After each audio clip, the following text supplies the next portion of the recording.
Yo, yo, yo. This is Dylan Oros, your friendly neighborhood writer. And I'm coming at you on a late night walk and talk. Let's call this author diary number 4. And this is going to be a stroll down some of my literary favorites. This is not a complete list, but this is some of my favorite books. And I compiled them few years ago into a collage, 3 separate collages of 8 books to get to know me that I created for whenever I was trying to get started in writing Twitter and introduce myself to when I had my new account that I made with my real name and blue check and all that, set up for my author account, my author persona, how I presented myself. This is something I put together because I actually had to think about it. I'm like, okay, well, if I was going to say 8 books to get to know me, which was like it was a trend of, it wasn't always 8, but like these are books going to get to know me. People would put together little collages of the book covers, which is another reason I wanted to do it, because I really like book covers. I'm a huge appreciator of the artistic nature of book covers and how they can be their own piece of art and are just satisfying to look at, especially older book covers, which are far superior to the new style in my view. Although there's definitely new book covers that look amazing as well. In general, the older book covers are kind of superior. But I digress. It's a walk and talk. It's casual. I don't know how much time I'm going to spend doing this, but I wanted to continue the tradition of the author diaries. And as I was considering what topics to cover, I realized I should just talk about some of my literary inspirations, be pretty simplistic here. And let's get into it. So, 8 books to get to know me. The first one on the first collage I made is Franz Kafka's Metamorphosis, or The Metamorphosis, I think is the official title, is the. One of those books that I actually did not read. Some high schoolers get this on the reading list, I believe.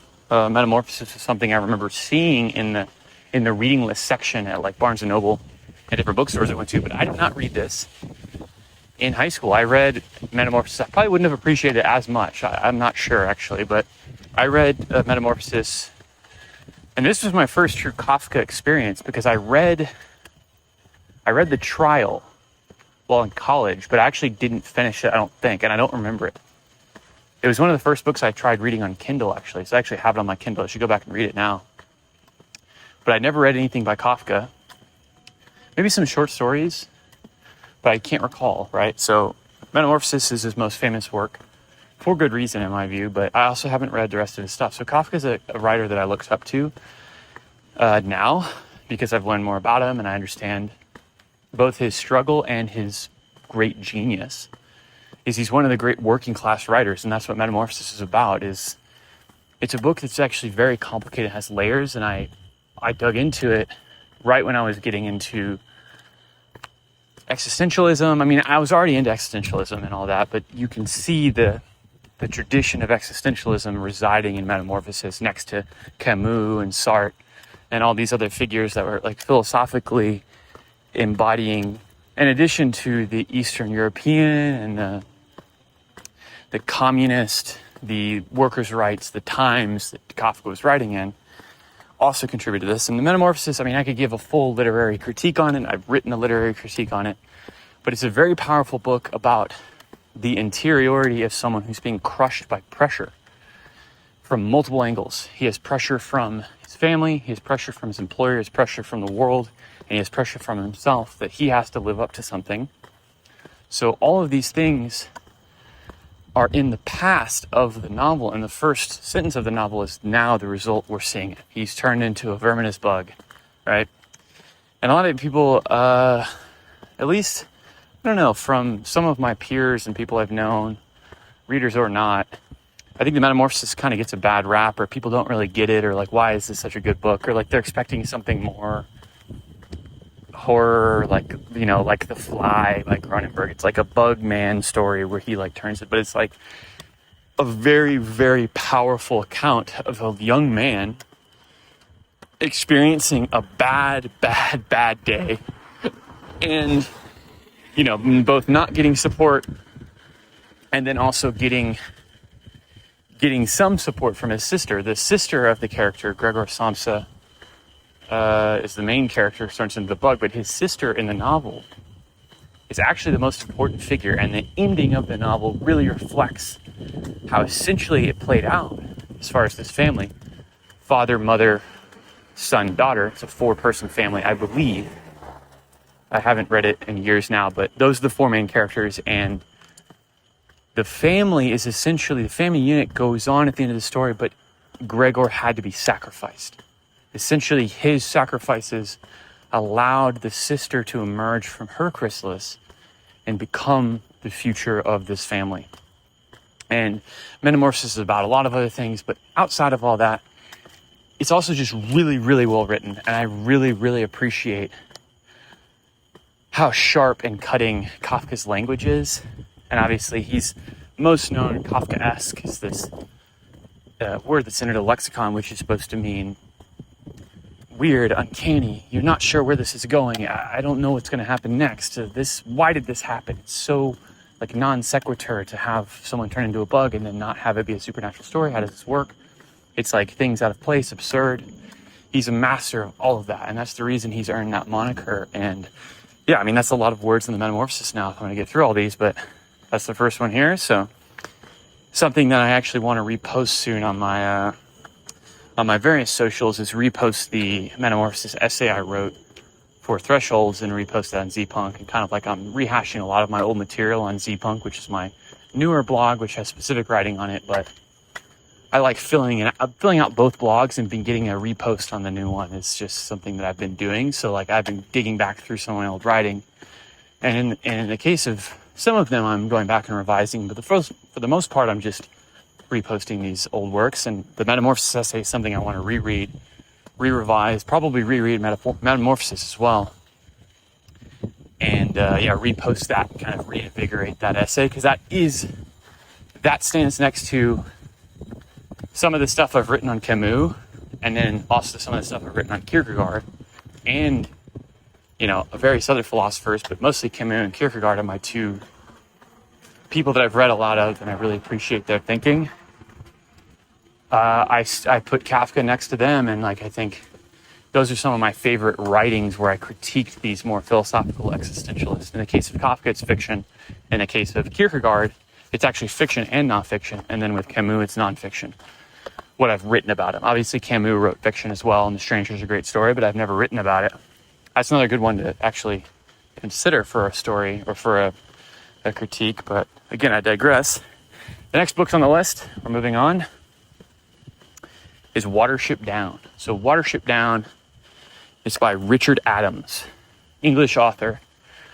This is another book that I think was frequently assigned for reading in middle school and high school, and it's a pretty good book for that. But it's another one I read when I was in my 20s, after college.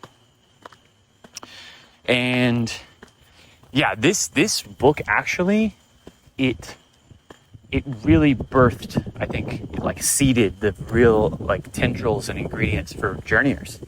Because Watership Down, if you're not familiar, is a book about a den of rabbits going on a Lord of the Rings style adventure across the English countryside. Because, that sounds crazy. What do you mean? Well, they're getting hunted by foxes and wolves and owls, and they have to deal with the humans bulldozing their area and destroying the down. And that's how it all starts. It's one of the rabbits has a premonition about our down, which is what they call their big hill dens where tons of rabbits live. Our down is about to get destroyed by a great big monster, like a dragon, a beast, a calamity. And nobody believes him, but then he leaves with his followers, and it ends up turning out. And then they have to go on an adventure because their old home gets destroyed, and they have to find a new den, and they have to find new characters. And there's a great escape heist with another den, and the writing. This is another one that's just okay, it's a really good story, great characters, really, really satisfying found family, bunnies banding together in the most emotional and compelling way. What is it, Fiverr? I'm trying to remember all the characters' names, actually. This is another one I wrote a big, long essay about because I really loved Watership Down. oh my gosh. So it's a really, really satisfying story. And it's another one that's just expertly written. You can learn a lot about prose and effective prose reading Watership Down. It's not just a fun, epic adventure story. It's also a really, really well-written story that you can feel, Richard Adams really, he understands language, like many Englishmen do, at a level that is very aspiring and very intensive, and I appreciate. It's another book I need to reread. I've only read Watership Down once, and I loved it. But yeah, that's second on the list. And I definitely think that's one of the ones that gave me the confidence and kind of the framework to understand a small, tight-knit group of animals. And I have a whole rabbit and hares sequence whenever the Journeyers meet them in Spiral 6 in the first book. So that was definitely inspired by, I have characters that are all inspired by characters from Watership Down as like the main rabbit den that the characters meet. So that's pretty satisfying. Like that book is just, it's a great piece of adventurous writing and also just a profoundly emotional tale. And it's another book that's like, it's for adults and for kids. Like Watership Down's a rarity in that respect, where kids could read Watership Down. It's assigned reading, or at least it used to be in a lot of schools, and appreciate it and feel the power of it and be like getting into like rabbit warriors and stuff. Like, wow, like that is compelling actually. And then adults can read it as well and be like, wow, this is a great story, or, adolescents, early 20s, someone that's 50 could read it. It's one of those rare books that actually appeals to everyone. Because the reason it appeals to adults is because the profound themes, the like camaraderie, and also like, there's adult violence, war. But kids can, enjoy the action of it and then also get connected to the characters are really, really well developed. So that's Watership Down. And then we got Siddhartha by Hermann Hesse.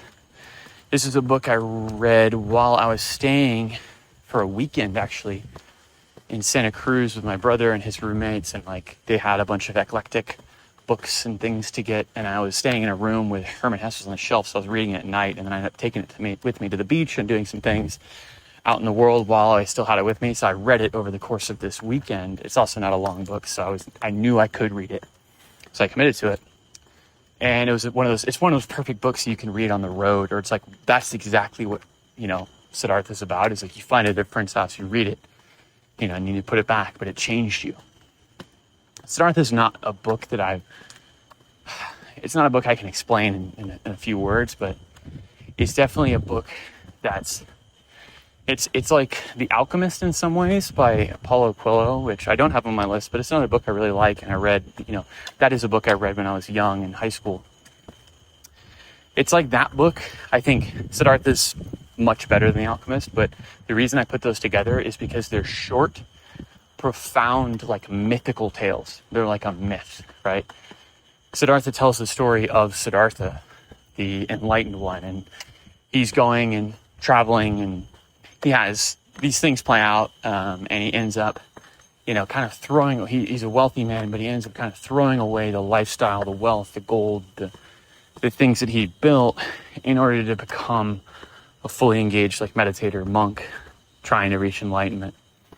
And the way that he reaches that has to do with a river. And it's a very, very well written and, like I said, very digestible. Not only because it's short, but it's actually, like, Hermann Hesse writes in a way, like great writers do, that at the same time is readable, but at the same time very profoundly deep. And you're drinking from a deep well with every sentence. It's a real powerful art to be able to do that. And Hermann Hesse is an author that my brother is even a bigger fan of him. He's read more of his books. I haven't read any of his other books, I don't believe. But I know I need to. Kevin's told me about Glass Bead Game for a long time. So I need to read more of Hesse's work, because he's definitely a major talent and one of the legends. And I haven't covered any of his stuff. Kind of like Kafka. Him and Kafka, I've only read the main thing, right? If you look up Kafka, you look up Hermann Hesse, the first book that'll come up is Metamorphosis and Siddhartha. But I haven't read their other stuff, which I also hear is very good. So that's Siddhartha. And then the fourth book, Frankenstein. Now, this is actually my favorite novel. This is what I say and tell people, and it's true. It's not like a large margin. I have a lot of favorite novels, but Frankenstein is the one I say is my favorite novel because it was both formative for me. I read it in high school, and it was one of the first books, that and To Kill a Mockingbird and also East of Eden, were the first books in high school, like junior, senior year, really, that I fully started to lock into the power of reading and understanding like how good books can be. And, subsequently also got me into writing because we were, writing about these things, literary critiques, understanding the philosophy. That's really how I got started. For a little more background on me and my career and how I got inspired to become a writer and do these things is I got into writing actually from the literary / philosophical critique of things. I got really into critiquing what is 1984 about? What is Winston doing, What is East of Eden really saying? Okay, East of Eden, that's Nod, the Bible, Sam, who are these characters? And writing about stories, writing about literature got me starting to think about how powerful it can be. Now, at that point in high school, I wasn't really thinking of my own stories yet. I didn't have fictions ready to be penned, right? I had to grow into it. I had to develop that. But I understood a story and I knew how to write about a story. I knew how to write about stories, which felt really good and really empowering. And the grades and the commentary from my teachers, really was fulfilling. That was some of the only time I can remember in school where I felt fully fulfilled by something I'd done in the classroom. Most of the time, the only way I could get that was, getting an answer right by speaking it out and being able to show off, hey, I knew that, or making a big joke that also coincides with the lesson and even the teacher laughs. That was my game, right? But I never really got, praised for the work I did. So I wasn't that good at math. I mean, I got good grades throughout school, but I wasn't a superstar student. I was a pretty good student. So English was a revelation, starting to experience what it meant to feel, hey, I have something to offer. I have unique creative potential. Look at what I wrote about the mayor of Casterbridge. Look at what I wrote about Frankenstein. Look how well I understand what these stories are about. Now, obviously, it wasn't about that when I was writing it. I was just flowing with the writing. I read the book. I got it. I knew this and that. And I could start to bridge arguments together. Obviously, the teachers and the lessons were helping with me understand how to structure an essay and figure out how to, write well and make coherent points. And I think one of my early, sins with writing in general was I'd write sentences that were too long, too complex, doing compound sentences, commas, multi-points, boom, boom, boom. And that's something that actually took a long time for me to grow out of. And it's still something I utilize, but I was overdoing it. And that's where a lot of the critiques would come in. I would listen to teachers or I was using semicolons. And the teachers are why? You can just use a period. But I'm no, the semicolon, I actually get how to use a semicolon. I want to show off how I can use it. The teachers, it's all subjective and all that. But that's some of the things I remember from writing and figuring out things. And yeah, back to Frankenstein. Frankenstein was a novel that and Lovecraft really helped me to dig into the Gothic, deep, verbose style of those two authors. And Frankenstein also has the benefit of being just a wondrously imaginative story that, Mary Shelley invented science fiction basically with that story. That's the general way people think about that. It's that was the true science fiction story. Think about everything Frankenstein carries on. Think about all the things that carry on Frankenstein's through line. Created monster, mad scientist, trying to bring people back from the dead, trying to create life, God, Milton, Paradise Lost. All these things are in that book. And that book is actually also a really good primer on classic literature, and also understanding Solon, Lycurgus, Numa. The monster in Frankenstein reads a bunch of ancient books that are Paradise Lost is the main one, but he also reads Solon, Lycurgus, Numa, which are ancient world, Sparta, Greek figures and whatnot, that like invented democracy, determined the rule of law, like, we're creating society, and early proto-philosophers and dictators. I mean, not dictators, but like politicians, like leaders, right? So not just philosophers, but people who had their hands on the wheels of society.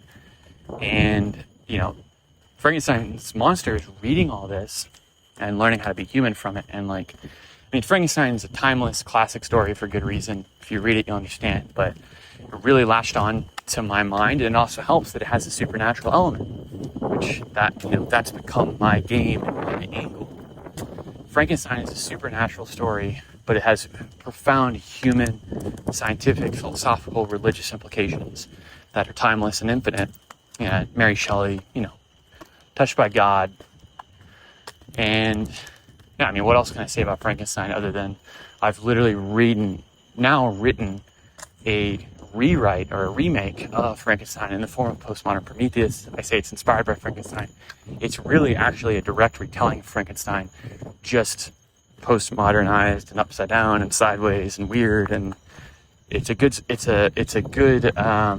counterfactual to the Frankenstein story, which is the warning against scientists and ambitious people that are trying to create new life, break through a scientific thing that maybe you're going too far.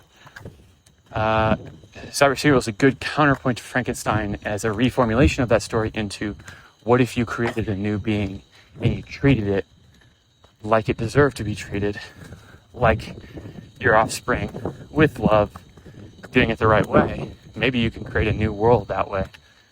You don't have to go to war with your creation because you find it grotesque. And it's not saying that's not the right, the Frankenstein story is perfectly made, but when I was creating postmodern Prometheus, I wanted to write something that, it's a reformulation of the story. It's a retwisting of everything. It's a postmodern Prometheus because this is a story I want to turn on its head. And I had a lot of fun doing that. And it was also a practice in dialectics. What if I reversed everything? What if instead of a freakish monster, it was a beautiful angel? It still has an uncanny aspect because it's an artificial life. Okay, what if instead of a kind of maddened, neurotic, very estranging person in the form of Victor Frankenstein, what if instead of that, it was a young hacker girl that in the cyberpunk future is basically born as a mutant through genetic engineering, genetic cloning? And she's someone who has no family, no past, nothing to found her life on. So she founds it on what? Video games, the internet, forums, coding, hacking, creating life, and then the story plays out. It's Frankenstein special to me in 1,000 different ways, but it's a book I've read, 3 or 4 times now. Could read it 1,000 more times, but I don't reread books a ton. I have read a lot of books, but I typically don't reread books or rewatch movies that much because I have a pretty good memory and a pretty good feeling for things. And I always prioritize something new over something I've already seen. And that's just a conscious choice and a discipline that I have. So, okay, next on the list is Dune. We'll cover Dune in 2001 side by side because those are both here. These books are side by side for me because I read them around the same time. These books were on the list. Frankenstein was on there too, but it was mostly, the classic science fiction stuff. There's also a lot of Asimov. I was Googling, this was when I was starting to get into reading in junior year of high school. I started to get into reading sophomore and junior year. And I realized, hey, I'm gonna read the good stuff. I'm gonna look up the best books of all time. So I started doing Googles of what are the best books of all time? What are the best fantasy books of all time? What are the best sci-fi books of all time? We already had Lord of the Rings and stuff. And I read the first book of Lord of the Rings when I was younger. And then, I've since read them all, but I didn't read them all when I was younger. So Lord of the Rings is kind of tacitly on here, but Lord of the Rings, truth be told, I'm still someone who favors the movies. That's how I was introduced to them. That's how I consumed the Lord of the Rings experience most profoundly. And the books are great. But I'm always like a movie first guy when it comes to Lord of the Rings. So they're not on these lists just because Lord of the Rings books aren't as formative as these other titles, but they are great.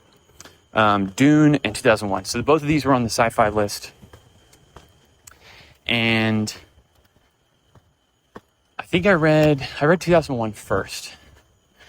In 2001, the book is the novelization of the same movie by Stanley Kubrick. They wrote the screenplay and the script and the book together, basically. Kubrick and Arthur C. Clarke, who wrote 2001 and a lot of other good sci-fi. And Clarke is another genius of language and form. 2001 Space Odyssey is one of the most imaginative, incredible sci-fi adventure stories ever, but you read that book and it's like, it sounds like real science. Like he's a hard science. He's writing about the hatches and the clasps and the engines and everything going on with the spaceship.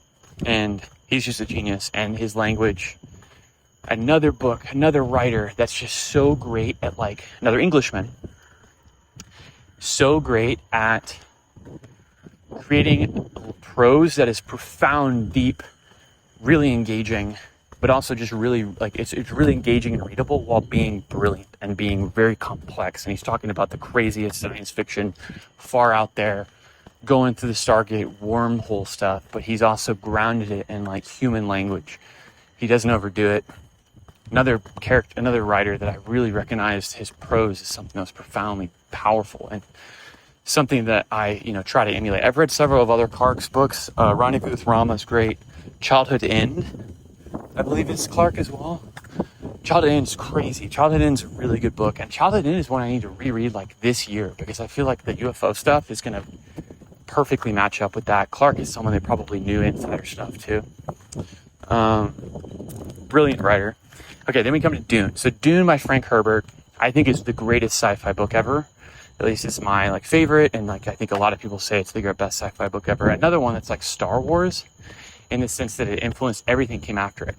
And obviously, Star Wars was influenced by Dune, because Dune predates it by a decade or more. 65 is Dune. So Dune predates a lot of stuff. Dune is the one that created a whole genre of, it's like the super starship sci-fi, where we have interplanetarium, interplanetary imperiums. We have trade, the chome, like, all that stuff is, like, Dune created, like, this idea of, like, a complex, insane economy based on a new resource that's in outer space, starships. Like, you have to go build an interplanetary civilization to get spice. Now, what is spice? Okay, it's producing the psychic visions that the priest class uses, and it also is the fuel that all the interstellar ships must rely on to do the interstellar economy. And it's like, holy crap, the world building of Dune is crazy. And then you throw in the hero's journey story, and you have this house war, and it's futuristic. It's ecological. Dune is about ecology, actually, at its heart. It's about, what happens when a planet goes from paradise to desert. What does the desert have as far as ecology? What are the worms? What's going on with the Fremen? How do you integrate with a new community of people that don't trust you, and you're a colonizer to their experience? Like, all of the themes and the darkness, actually, of Dune's ending and Dune's sequels. Dark hero's journey. What if our hero became a tyrant? What if we turned all these visionary chosen one tropes into, well, this person becomes Space Hitler, or, any other joke you can tell about what the Atreides line, Paul Atreides himself, and the Atreides line in the sequels, which I've only read Dune Messiah. I've only read the first 2 books, because I just heard for a long time the other books kind of trail off, so I never traced back to them, but I will read the Dune books in their entirety eventually, once I get into more of a sci-fi mindset. But speaking of which, the next book is Hyperion. And Hyperion's a great book. One of the most imaginative stories, one of the great sci-fi books. It's a book I read while I was in college, and while I was interviewing for a bunch of internships. So I was really nervous about, this is the future of my career. I got to do well in these interviews, and, like, get a good internship and start my life and all that. So I was really nervous, and I was reading Hyperion while in hotel rooms and doing all this and that, traveling. So it's something that I was locked into because it was a good escape from all that. And Hyperion's a story that's like Canterbury Tales, which is what we read in high school. Actually, that was assigned reading. We read Canterbury Tales, which is an unfinished epic by Chaucer, Geoffrey Chaucer. And he's another proto-legend ancient that was like writing in the medieval times. And he was one of the first to write, like, you know, basically a novel. Like he was one of the first novelists to write something that was like a novel. Moving on from like epic poems and plays and all that. And Canterbury Tales is a bunch of it's a D&D style thing. It's a bunch of traveling adventurers who've all come from different places, and they're on the same caravan, and they're all telling their stories. They're telling like, who are they, where do they come from, why are they there? And it's unfinished because there's, you know, it was a very ambitious project. There's a lot of travelers in the story, and then we don't get to all of them. So you know, it's like the knight, the priest, etc. I don't remember a lot of Canterbury Tales, actually. I remember liking it, but it's also hard to read. It's old English and all that.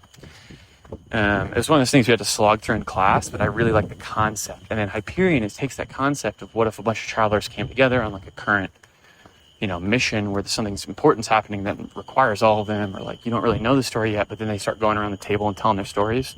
Okay, where do they come from? And then large sections of the book are completely independent vignettes about these characters and their history and like how they came to be in that situation. And then it all melds together. And by the end, you're hearing all the stories and you hear I think it's the Consular. Is the Consular the one that goes last? I need to reread it. Hyperion, it's timely because I am planning to reread Hyperion soon, maybe very soon, because I need to reread it and revisit it in general. I need to reread it. I only read it once, and that was like less than 10 years ago, but a while ago. And it's a book that I need research for, and this is going to be reserved for a future author diary, but the next novel that I'm starting to outline and then draft is a story that has a similar structure to this in many ways, in the sense that I have a bunch of characters meet up, but before I allow them to act together and like take on the story together, because they're all independent forces, independent characters that don't know each other in most respects. Some of them do know each other. These 12 characters, or 12 apostles, if you will, they are all the first 12 chapters of this book are going to be independent vignettes of not their backstory, but where they are in the moment that leads up to this moment that is going to unite them all because the world starts to blow up. It's Armageddon, right? That's the story basis. And again, I'll get into this actual story in a future author diary. But the reason I need to reread Hyperion is for research for this story. Because I need to get in the mindset of, okay, because it is a bold structural choice and it's not guaranteed that it will work well. Because think what you're asking from the reader with a story like this. Okay, you got a cool sci-fi book about these guys teaming up and they're going after this thing. And it's like, what's going on? And then the first, 6-7 chapters, I don't know how long the backstory is. I mean, the whole book of Hyperion is basically this. So that is the joy of it. And like Dan Simmons is the writer. He's fantastic. He's actually a huge inspiration to me. I haven't read a lot of his work. I've read the first 2 Hyperion books. And that's actually it. I haven't read a lot of his horror, but he wrote a lot of horror too. He wrote The Terror. He wrote Carrying Comfort. These are considered classics. And he bridged between sci-fi and horror. That's actually pretty rare. The only authors I can think that do that are Stephen King does that. And I'm sure there's more or whatever, but that's pretty rare. Like sci-fi and horror kind of separate. I mean, obviously you can write a sci-fi horror book, which has its own genre, but I'm just saying someone who writes hardcore, crazy, good sci-fi like Hyperion and then switches over and writes like haunted house stuff, that's pretty wild, right? So that's something I'm trying to do. That's something I'm very interested in doing, and so I've written both things. I'm not nearly as polished on sci-fi. I'm more of a fantasy and horror guy, but I have written sci-fi too. So, and sci-fi is something I want to write more of in the future. And obviously, Postmodern Prometheus is sci-fi, but it's not spaceship sci-fi. That's different. So Hyperion is spaceship sci-fi. Hyperion is doing, interplanar travel. Interstellar travel and, time travel. There's crazy stuff going on in Hyperion. It's crazy sci-fi. It's really out there, really imaginative, but it also just has great characters. All the backstories fit together. Hyperion is a work that really comes together. also just god tier writing. Dan Simmons is really impressive. Another prose stylist to die for and to emulate, try to learn from. Okay, so then the last book on the first 8 is, and I've been talking for 35 minutes on the first 8. I'll speed up the next 8 and the 8 after that. Salem's Lot by Stephen King. So this was my first Stephen King novel, actually. I got into Stephen King reading short fiction. So I got Skeleton Crew from the library, popped it open, and was like completely blown away. Skeleton Crew was a shift for me, where I realized the power of horror. I realized horror works on me. Like, I get scared. It freaks me out. I have a very overactive imagination. And I also let horror work on me. Like, I don't logicize it. It's not a word, but you know what I mean? Like, I don't actually, I completely lose myself in horror when I'm reading it or watching it. So, like, and that's true of most, like, good fiction, but horror does it because it arrests your attention in a way that nothing else can. So, horror and Stephen King are very important to me, and I got into Clive Barker later. Stephen King was the first real encounter with horror, in addition to Lovecraft. So, Stephen King's really important to me, and Salem's Lot was the first novel I read, and Salem's Lot freaked the hell out of me, which was crazy, because I was like, oh, this is a retelling of Dracula? I'd already read Dracula at that point, because Dracula's on the next set of 8. It's another huge book for me. I'd already read Dracula, and I heard it was a retelling of Dracula, which Dracula didn't, like, scare me. I mean, it was freaky. It's like the aura and the eeriness of Dracula's all there, but it wasn't a book that... I don't think before I read... Well, it's not true. Goosebumps. I used to read Goosebumps as a kid. Goosebumps scared me, and I liked it, and I came back to it, and, like, I remember reading The Mask, kind of like the proto-Goosebumps story, while I was at daycare. And it was one of those rare moments where I actually put aside everything and just started reading a book. This was when I was pretty young, so I wasn't an avid reader until basically high school. I wasn't going out of my way to read a lot. I used to buy books at the book fair all the time, but I didn't read all of them. I just bought them because I thought it looked cool, and then I didn't really like reading. But it was also because I never tried it, which is one of those things. It's just like, yeah, I never tried it. I never really got, an opportunity to sink my teeth into books or try it. And it was ADHD and all that, I'm sure. I don't know. Reading Salem's Lot, that was the first time I can remember being actually freaked out by a book. Chill up my spine. Oh my gosh, this is getting to me. This is really gnarly. And I could feel the power of Stephen King. And Salem's Lot is considered one of his best books for good reason. And I've read Dead Zone. I've probably read 4 or 5. Running Man's another one that's on this list. One of my favorites. I've read several, but not nearly a completionist run of Stephen King's novels. And then I've read most of his short story collections, but not all of those either. But Skeleton Crew was the one that got me kicked off. And then Salem's Lot here as the novel. Just another, how sprawling his stories are, how many different characters you get into the mindset of and get to see what they're doing in Salem's Lot. And then just his plot is really satisfying, where you can see everything playing out. He was just, Stephen King was on that level. You can see how he plays out the plot with things going wrong and shifting perspectives. And my favorite part of Salem's Lot that I really loved it was there's a kid character, which, at that point I was 15, 14 when I was reading this. The kid in the novel, I think, is 12 or something, or 13. I don't know. I don't actually remember, but he's someone my age, but I was a little bit older. And I just remember embodying myself in that character. And he's really, really craftive and inventive. The kid character in Salem's Lot, one of the things I remember most from that novel is he gets tied up by a vampire at one point. And yeah, if you don't know what Salem's Lot is, it's a retelling of Dracula. It's a vampires taking over a town called Jerusalem's Lot in New England. And the citizens don't know it, but they're slowly getting picked off or get turned. And so that's the story. It's a full vampire town story, one of the OGs. The kid gets tied up by a vampire, and he learns from Houdini. He'd read Houdini, the great escape artist and magician. Harry Houdini, the way you get out of getting tied up, is you bulk yourself up and tense all your muscles and make yourself larger. You're expanding your form. So then whenever they tie around that's what you're braced against. And then as soon as they're done tying, as tight as they can get it, you relax your muscles and make yourself smaller. and it loosens the rope on you. That's how you get out of a rope trap. And Houdini had to do this, and he was betting his life on it, right?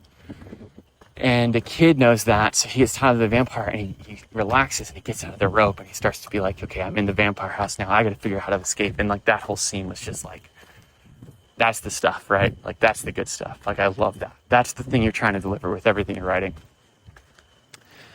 So Salem's Lot's great. Stephen King's great. There's so much you can say about Stephen King and like how insanely popular he is, and he's become like a grouchy lib on Twitter now, which is pretty funny to watch.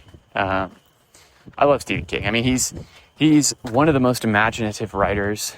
His style is like simple or like window pane style, but like that's a great thing. It's really, really good. And like his style's great. Like he's another writer to emulate in many ways. And his idea flow, like the amount of things he's written, obviously. But it's also the diversity. He's not ever writing the same story. Everything is completely different. He's like Dan Simmons in many ways, where it's like, he's written way more than anybody else, basically.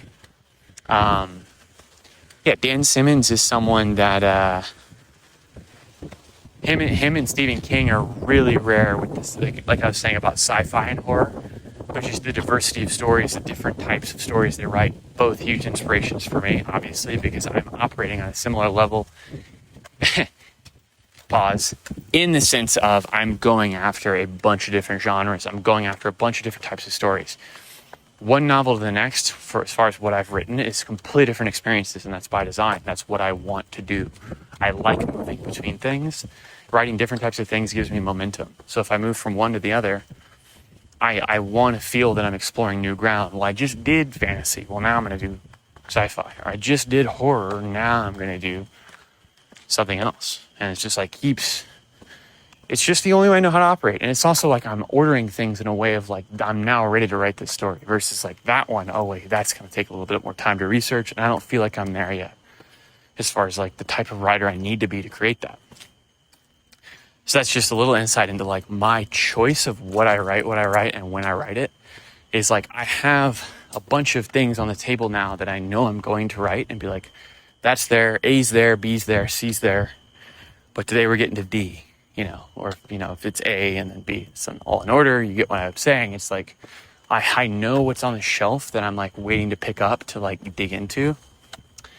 And yeah, I guess knowing that, it excites me to start something new because it's new, it's creative, it's generative. And then also when I'm done with that, to be like excited to move on from it, to get to the new thing that's next.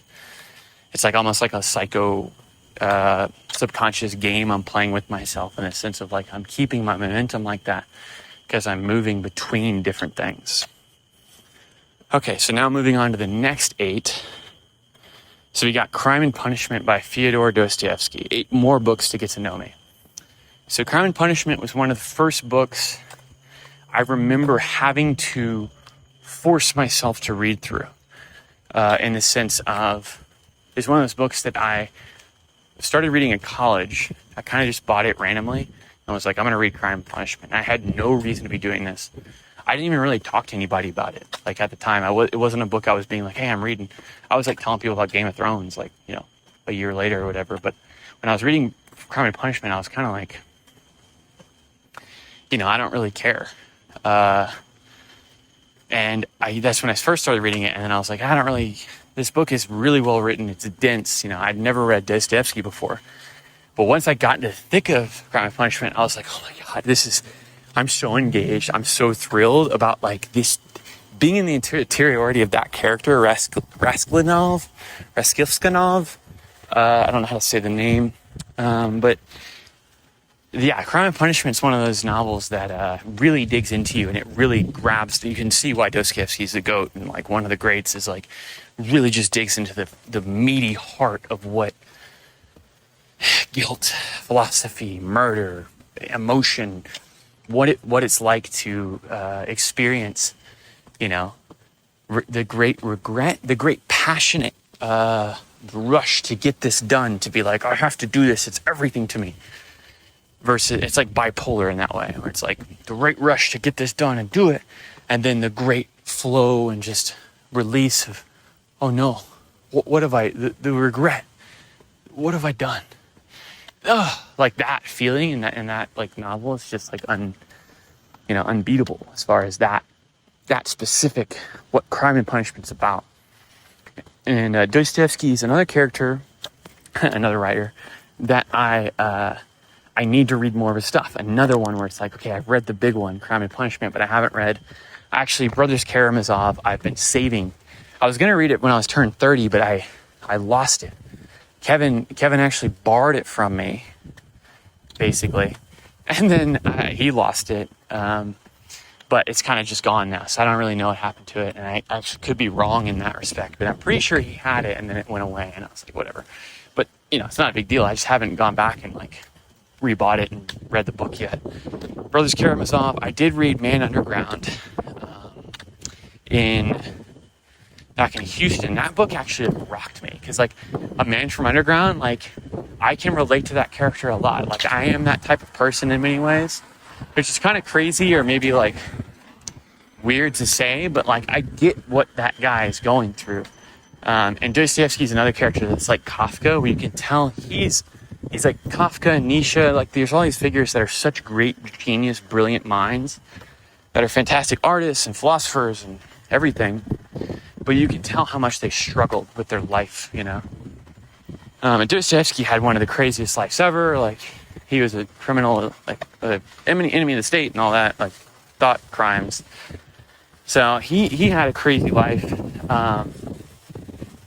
and like, yeah, it's like that type of person's once in a lifetime, once in a million. Dostoevsky's going to live forever for good reason, because that type of genius, if he's able to have an avenue to unleash that into the world, you gotta appreciate that. And that's what, Crime and Punishment is.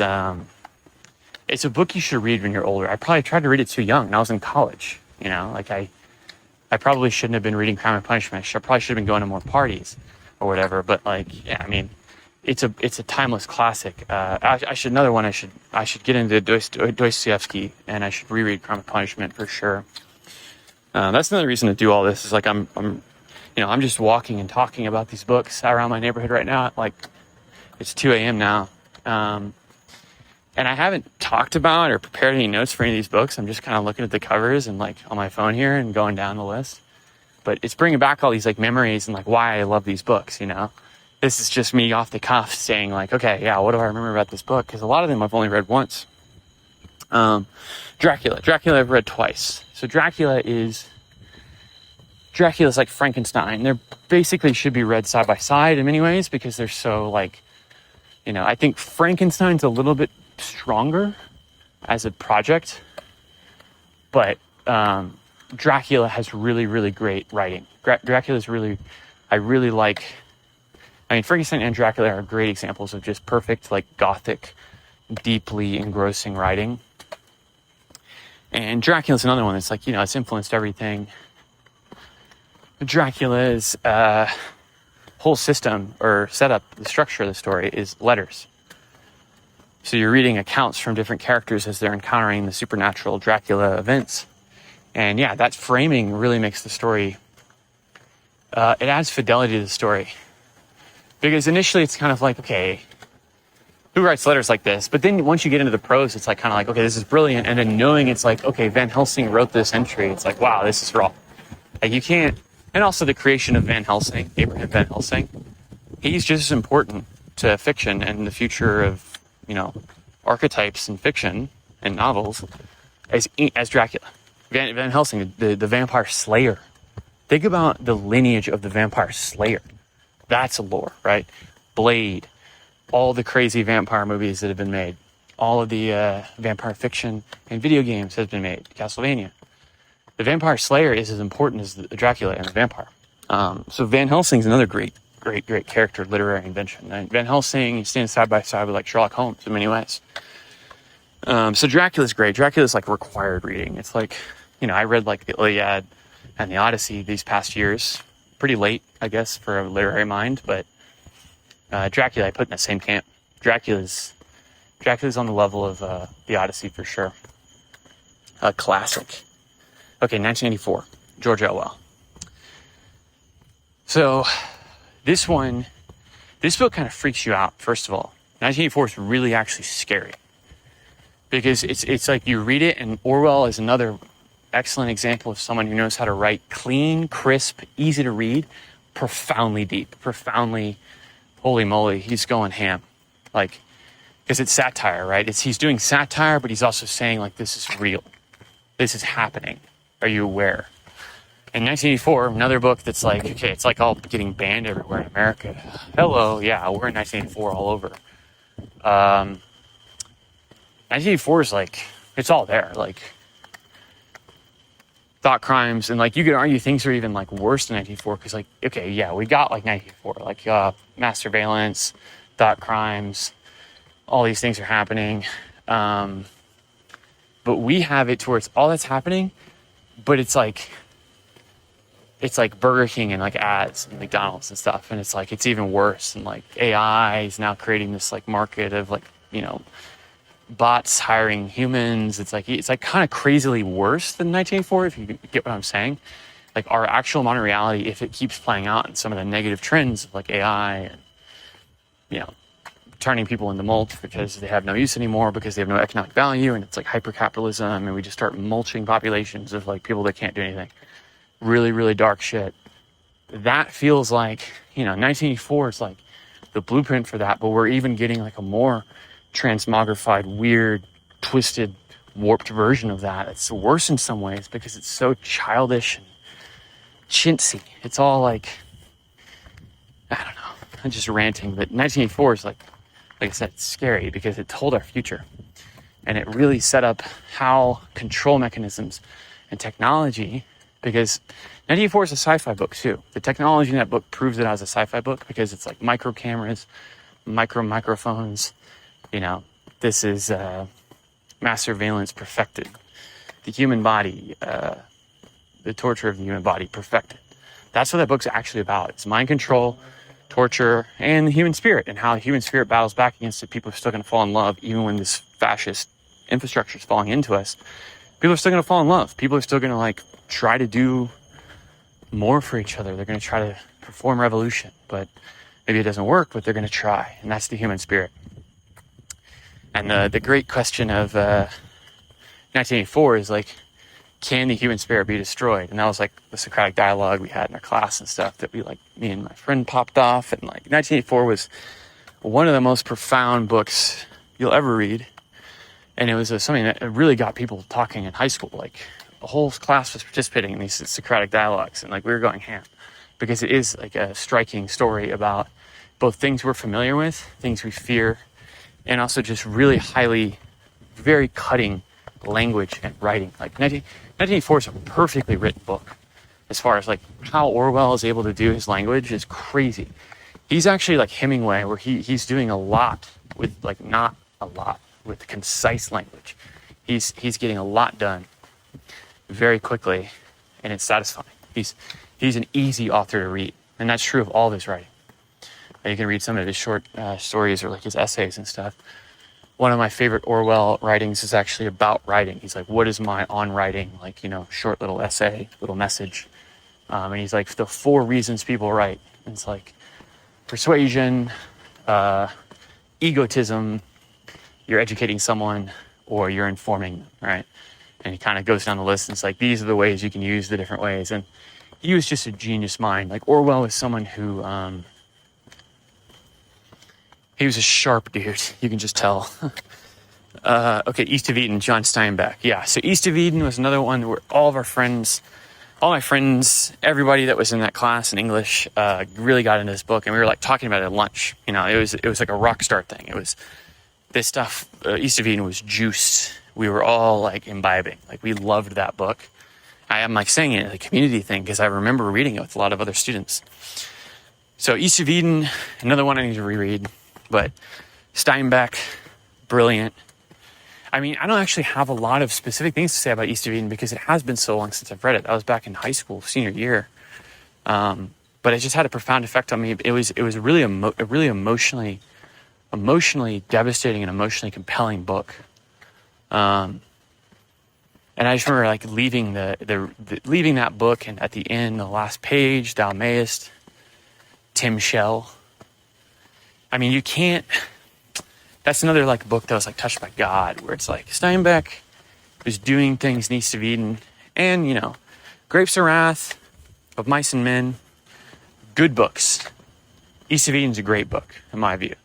Grapes of Wrath obviously was like important multiculturally, and like, there's a lot of reasons why Grapes of Wrath is goated that aren't as pertinent to me for just personal reasons, but I know Grapes of Wrath is important, but not one of my favorite books. It would never make this list. East of Eden makes this list because East of Eden is dealing with like mythical, fantastical almost, but really mythical and really human, Cain and Abel stuff. Like it's Cain and Abel, right? They're retelling the biblical mythical story, which I now appreciate and understand a little bit more, having now reading the Bible for the first time, about halfway through the Old Testament. The Bible foundation of the Cain and Abel, what East of Eden means, which I now understand much better, is East of Eden is Nod. And that's where Cain goes into exile after he's murdered his brother Abel, and God exiles him and says, you can no longer live in paradise. Your time here is done. You must leave. And he goes east of Eden to the land of Nod. In the land of Nod gets used in a lot of fiction, actually. Nod is like the forces of Nod and Cain are both the Vampire the Masquerade. It's the implication that Cain, the one who killed Abel, becomes the first vampire. He's the first killer of men. And he feeds on life because it's a curse that is punishing him by God for becoming the vampire that killed his brother. So Cain and Abel have a lot of foundational biblical lore. It's used in tons of fiction. It's fantastic material. It'll always be fantastic material. That's what's great about the Bible. The more you read it, like you realize, all this stuff has been used countless times by other writers. And Clive Barker is a good example of someone who is kind of a crazy, taboo, very visceral, very violent, bloody, sexual stories, but says the scariest book he's ever written, or the scariest book he's ever read, and the book he draws the most inspiration from is the Bible. And you can see it in his novels. Hell, he makes a cosmology with hell and his Cenobites and all that. So the Bible, you can tell, has all this rich foundational lore to it. This is obvious. It's like, adult man sees second movie. Wow, this is really giving me some Boss Baby vibes or whatever. It's like, yeah. Basically, it's obvious to everyone that's like learned in the world in their long history. Yeah, the Bible's important. Everyone references it. It's the most important book ever written. Yeah. But I'm just saying, I'm starting to see that because I'm reading it.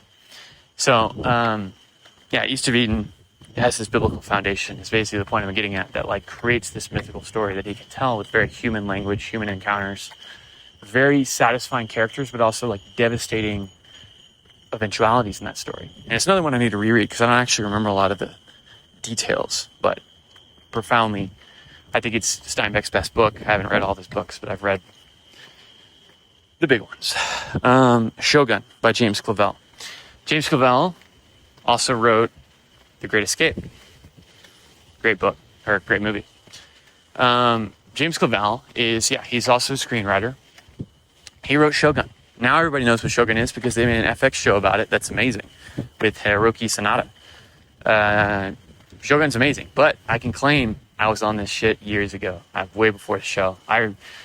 Actually, I would say that I was recommended Shōgun, and this is a point in Reddit's favor.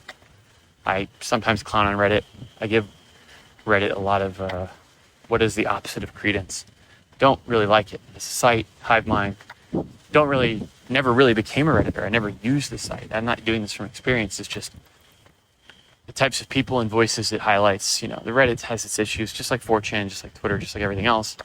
But I will say one point in Reddit's favor. I used to browse Reddit the most in college. Shōgun is where I found, or Reddit is where I found Shōgun.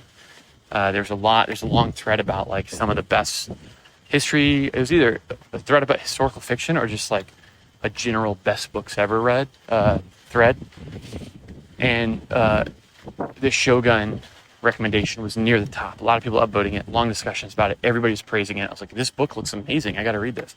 And by God, it is one of the best books I've ever read. The dyslexia is striking. Shōgun is very, very well written. That's the number one thing you can see just right off the bat. God tier writer, God tier prose stylist.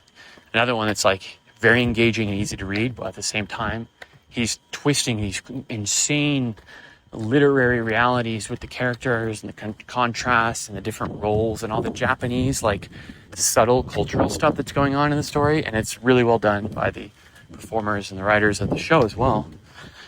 Really, really important understanding of this is the white boy to Japanese connection, the book. As in, the whole story is a Dutch English sailor. I think he's like both. Or it's a Dutch ship, but he's English or something. They crash lands in Japan and they get taken prisoner. And they're basically getting executed because Japan was isolationist. They would kill all outsiders.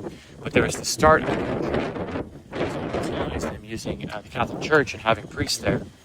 And this English Dutch ship is an enemy to those people. So they're there as like, there's a conflict. So then there's Japanese forces that are with the Portuguese and there's Japanese forces that want them out.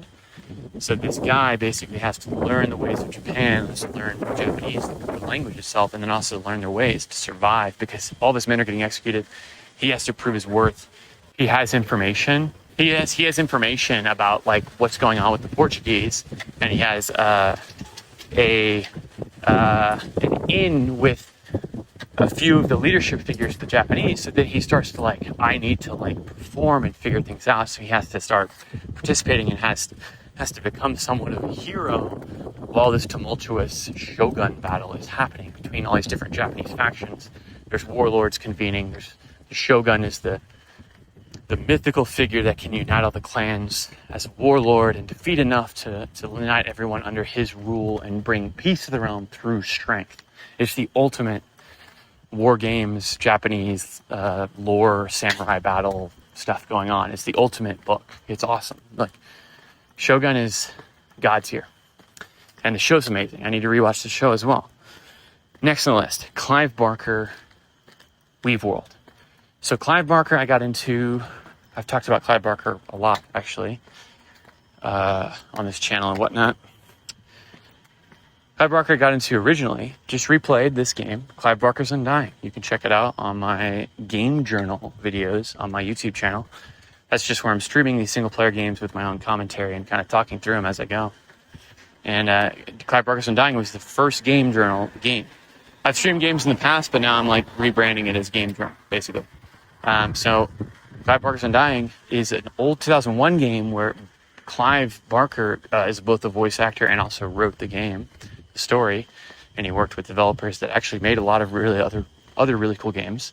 If you look them up, I went through a few name changes, but I don't remember the developer's name, but they're good. If you look up Clive Barker's Undying, this developer is actually responsible for a bunch of really cool games you wouldn't even guess at. But this was a single-player horror game they made that's like Resident Evil, but with the twist of you're going to an island to help his friend. His whole family's dead, but they're alive in the sense that they're haunting and attacking him. It's like undead, creatures. So he's like, kind of trapped in his own house. He has these figures coming. And then you're supposed to go and figure out what's going on. You have to battle all his family members. You have to use magic. You have like special powers, all that jazz. And that game's amazing. But we got that on PC, me and my brother, and we played it when we were like kind of too young. And I don't remember a lot of the details about the game at the time, but it was called Clive Barker's Undying. So it's like, who the heck is Clive Barker? And I knew we figured out he's a horror writer, but like I didn't revisit him until years later. I checked out Cabal, the novella, along with like a bunch of short stories from the library, my local library. With my dad, we like used to go to the library sometimes, or he would go all the time, and then I would come with him sometimes. And that's where I discovered Skeleton Crew by Stephen King. That's where I discovered 2001. That's where I got Dune. That's where I got R.A. Salvatore Drizzt books, which Homeland's coming up by Salvatore. Barker, I found Cabal and I started to read it, and there's intense sexual material, there's intense violence, there's gore. I was like, oh my God. I was reading that like ninth grade or something, and I didn't finish Cabal, and I didn't read a lot of the short stories, so I was just like kind of freaked out. And I remember reading it in the car while I was with my dad and being like, wow, if he knew what I was reading right now, he would really not like it. So it made me nervous. I didn't want to get in trouble and all that. So like actually chickened out and did not read the Barker book, because I also knew, I was like, I'm not really going to appreciate this. I don't know if I want to read this. I was intrigued by the taboo nature of it, but I didn't want to indulge that. I just didn't, it was kind of easy for me to pass by. So fast forward years later, this was after college, a few years ago, and I'm on a flight, and I didn't buy it in the airport. They did not have Hellbound Heart in the airport, but I bought the book, and then I knew I was going on a flight, so I was like, this is going to be my book on the flight.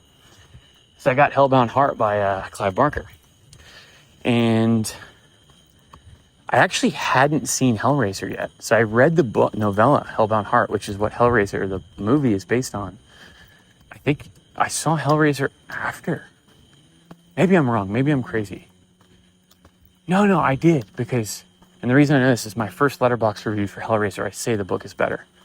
So that means I had to have read the book before. Yeah, I think that's true. So I read the book first, and I do think the book is better than the movie. And the movie's amazing. The movie's one of the best horror movies ever made, but the book's even better. So Barker is just, what can I say? Barker is sex and violence, yes. But he's operating at a level of confidence in his language that almost no one else is that I've ever seen. And it could just be a me subjective thing, but like Barker trusts what he's doing on the page so much. And what he's doing on the page is sublime, but it's also very audacious. He's very bold. He's willing to go there. That's what I love about Barker. He's one of the only authors I've ever seen that's willing to go there. And what do I mean by that? He has vicious sex scenes that are like crazy violent or crazy like detailed information. But he also has he's got Cenobite hooks coming out of the walls and reaching through your spleen, and the hook is digging through this and going through that, and there goes your lungs. Like, he's doing that stuff too. And he's doing it from the interiority of the character it's happening to, and he's giving it to you. And it's just like, wow. And it's not like I'm like, this guy's a sicko, as in me. He's into all this. And it's like, well, to be clear, I'm not into that necessarily, but the way Barker delivers it also within the narrative, and what he does with magic and occult stuff with the narratives, and how he bridges the sex and violence into that world, because it is connected. What Barker's doing is what makes it good. It's good. Like, oh, you can just do like Saw torture porn and it's good. No, I don't like that. If there's not a story, if there's not something to service it, if there's no context for why this is happening or what's going on, get me out of here. It's nasty and it's bad. I don't want to see it, right? But with Barker, he's painting with a brush that's delicate and visceral and fine, and he knows what he's doing, and you can feel it, and he has infinite confidence. And Barker's one of my biggest inspirations. And I haven't even talked about Weaveworld and what Weaveworld is. Weaveworld's one where it's the most fantastical everywhere's magic story that he's ever done, in my opinion. I haven't read all of his books yet, but I've read enough now. Even more than a Magica, because a Magica, you just go to another dimension, the Dominions, and then you're like in that world, and he's building whole new worlds, and he's got whole cities and infrastructure. It's a fantasy isekai. Like, that's what Magica is. Weaveworld, the fantastique that he weaves into this is, Weaveworld is about the other world bleeding in kind of everywhere. And it's the breaking and the merging of our world with another fairy world where things feel right, but things are also scary, and people are willing to kill to find that world. So it's like, it's dangerous because it's so sublime. And Weaveworld is one of those books that it's not even really about like the mechanics of the plot. It's just how Barker is able to create a world that's so like grounded, but also he's willing to just dig into these extra dimensional assassins and like what's going on in Weaveworld. Weaveworld was another one that, like, once I read it, I kind of understood prose on a new level. I, like, understood more about what you could do on the page. And I have Barker to thank for that. So, I mean, Weaveworld's great. I need to read more of his stuff. I just read Magica last year. And I read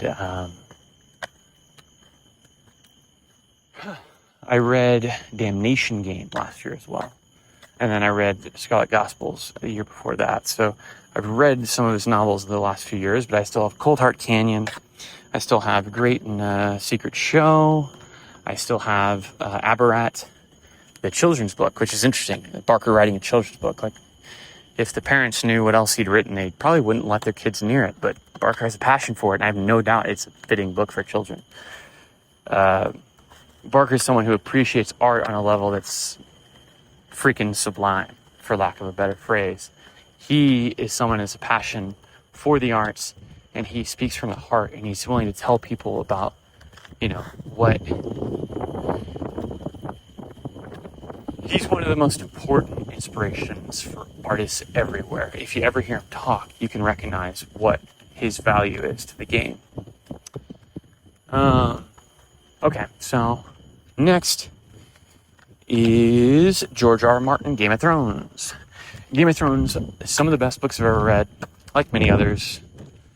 I mean, Game of Thrones is probably the most popular book on this whole list, I guess. I mean, Frankenstein and Metamorphosis. I got a lot of popular ones, I guess, but Game of Thrones, another perfect marriage of rich and compelling prose that's also very readable, and you can just breeze through those books. They're very easy to read. Each character's voice is perfectly honed in. He writes with intelligence, and he lets you into the minds of characters that are both dull and highly, highly intelligent. So you see the range of, like, who the people that are in the Game of Thrones are. There's Hodor and there's Littlefinger. You know, there's Ned and there's Jaime. And there's Tyrion and there's Jon, right?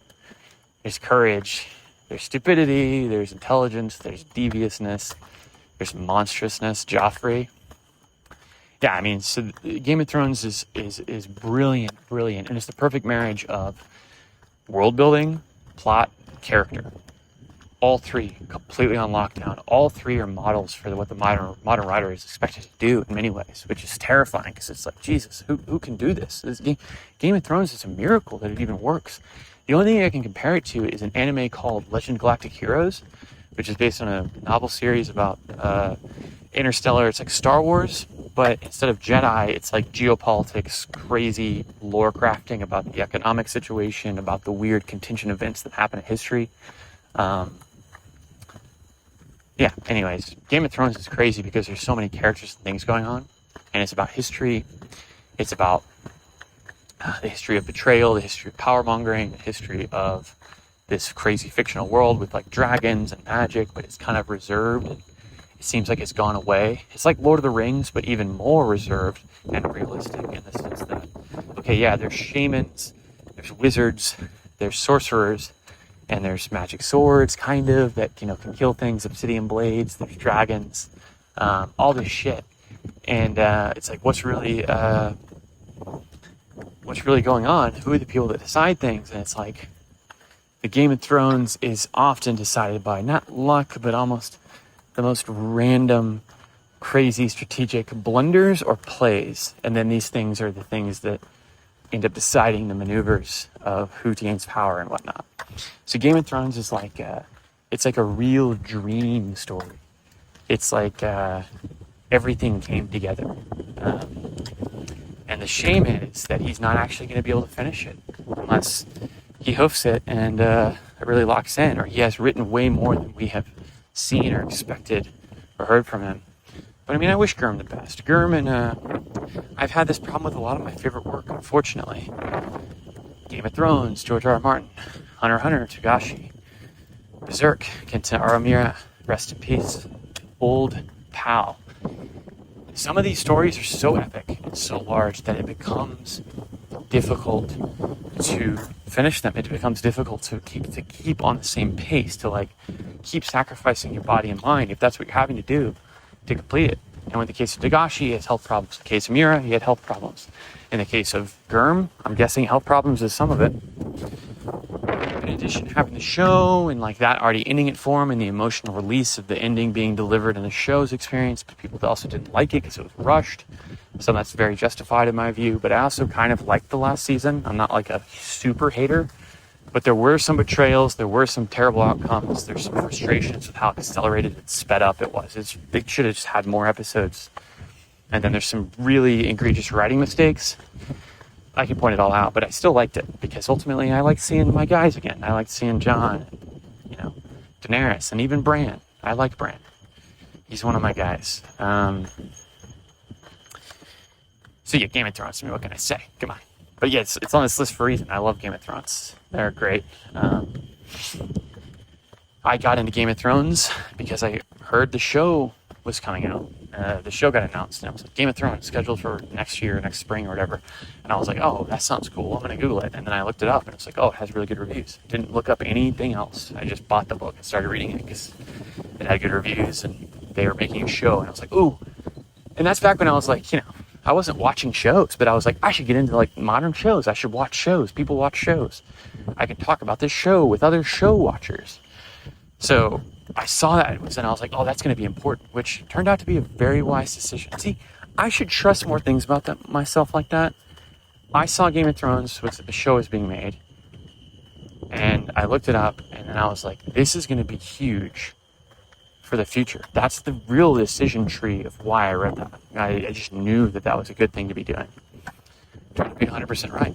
Another major thing I called that I didn't fully capitalize on, literally, is knowing NVIDIA was going to be important to the future back when I was like building computers and like knowing how important and much better NVIDIA cards were than AMD. AMD graphics cards were good, but NVIDIA cards were special, and I knew that.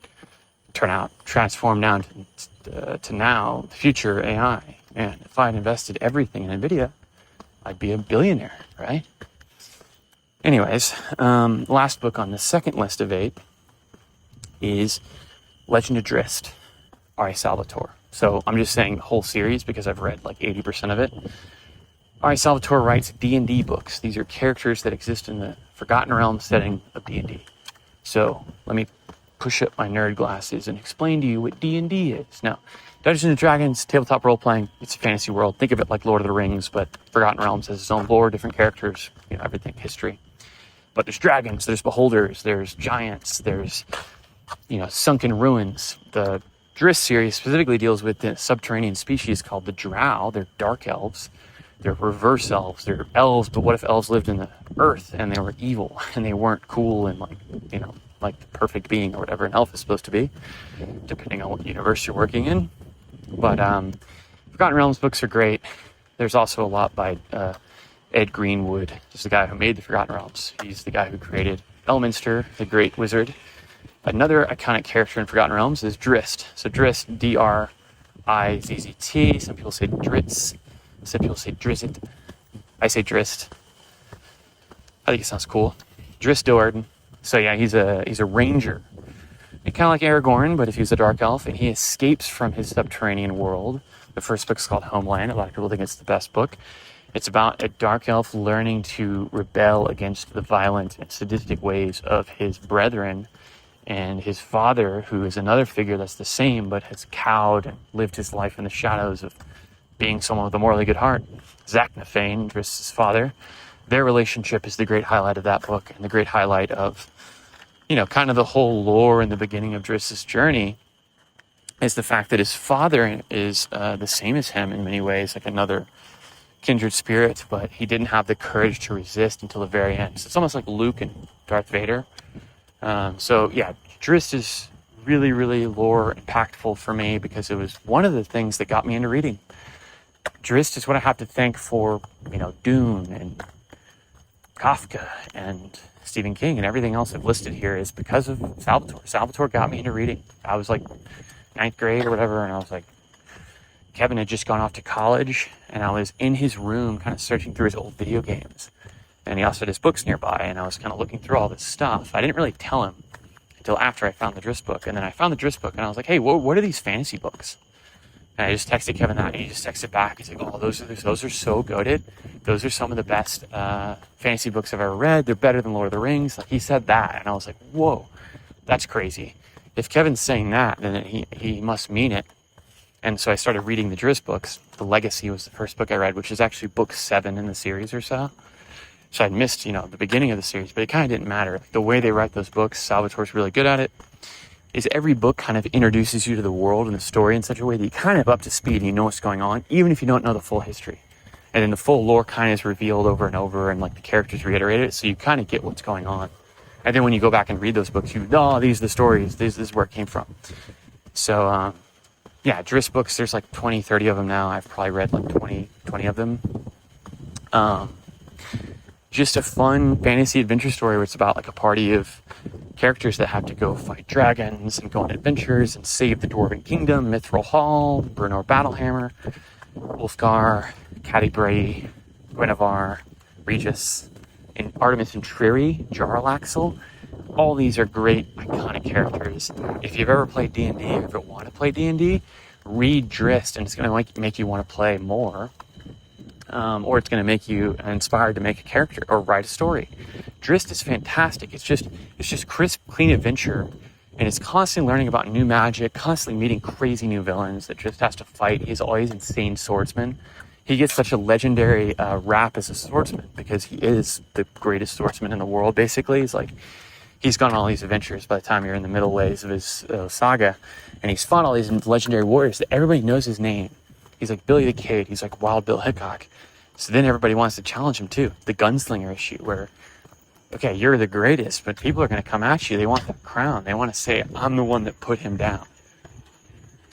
So that happens to Drizzt. So that ends up creating all these great scenarios where these new villains come up. And they always have some trick to them and new abilities that, can challenge Drizzt. And he always has to push it to the limit and find a new way to defeat them. There's all kinds of crazy martial combat stuff going on in Drizzt series. You could argue Ari Salvatore's the greatest fight scene writer ever. A lot of people who know what I'm talking about, people who know ball, they'll know that like what I'm saying is like true.